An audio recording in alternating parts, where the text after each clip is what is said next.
რამდენიმე წუთში უნდა დაიწყოს ქეთა ციცქიშვილის სასამართლო პროცესი 29 დარბაზში ასამართლებენ ფორმულა ჟურნალის მოსამართლე კობა ჩაგუნავამ უნდა გასცეს დღეს კითხვას პასუხი დააკმაყოფილებს თუ არა შინაგან საქმეთა სამინისტროს შუამდგომობას და გაუშვებს თუ არა რამდენიმე დღით გზის გადაკეტვის გამო ჟურნალის ციხეში ქეთა ციცქიშვილს 12 წლის შვილი ყავს ადმინისტრაციულ სამართალდაღვალიერთა კოდექსის მიხედვით 12 წლამდე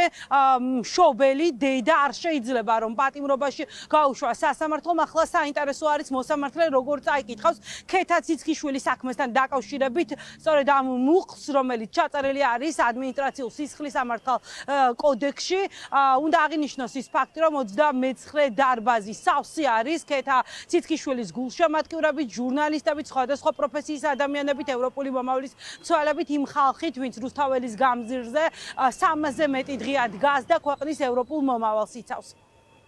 სოლიდარობა ყველა სინდისის პატიმარს, სოლიდარობა ქეთა ციცქიშვილს, სოლიდარობა აბსოლუტურად ყველას, ვინც უკანონოდ არის დატყვევებული, მე ასე ვიტყოდი. ჟურნალისტების მიმართ აგრესია ეგრეთ წოდებული ხელისუფლების მხრიდან არ ახალია. ეს ყველაფერი დაიწყო ჯერ კიდევ 5 ივლისს ვინახავს როგორ მიუქციეს ტიტუშკები მაკაჩიხლაძეს, როგორ მიუქციეს ტიტუშკები გურამ როგავას, ახლა უკვე დაჭერებზეც გადავიდნენ, მაგრამ რა თქმა უნდა არ გვეშინია, არ უშინდებით. სისტემის მიზანი არის სწორედ ის, რომ ჩვენ რაღაცნაირად შევდრკეთ, მაგრამ ეს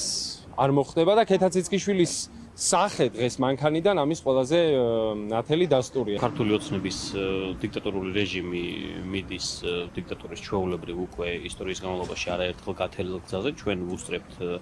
დიქტატურის ინდექსით ყველა ქვეყანას ჩრდილო კორეის გარდა მას შორის ადმინისტრაციული პასუხისმგებლობის კუთხით ადამიანებს უბრალოდ ქუჩაში დგომის გამო საკუთარი კონსტიტუციური უფლების რეალიზების გამო აკავებენ, იტაცებენ, იპარავენ ხშირ შემთხვევაში და ადვოკატებს არ გვეძლება ხოლმე საშუალება რომ ეს ადამიანები თუნდაც ვიპოვოთ, ანუ ვიცოდეთ მაინც სად არის, რაც არის ძალიან მნიშვნელოვანი დარღვევა, რომ ადამიანებს იტაცებენ ქუჩიდან ისე რომ ეუბნებიან რომ არ არიან დაკავებულები, მაგრამ უნდა გაყვნენ, ეს არის ადამიანის გატაცება, თავისუფლებს უკანო აღკვეთა, სხვა ამას არაფერი არ ქვია. თუ ადამიანი დაკავებული არ არის, ბუნებრივია მისი წაყვანა იძულებით არავის არ შეუძლია.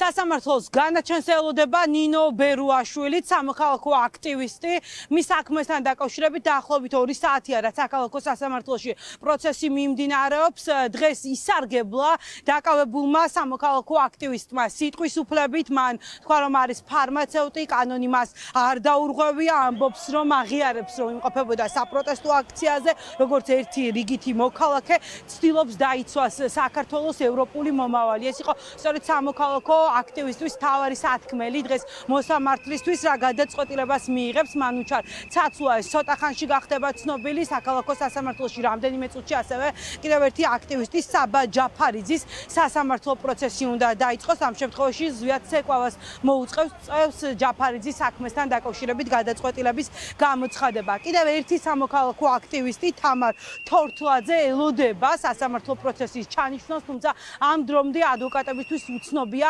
სად ყავთ თორთლაძე უფლებადამცველები მასთან დაკავშირებას ვერ ახერხებენ ძალოვანი უწყების წარმომადგენლებიც კავშირზე ადვოკატებთან არ გამოდიან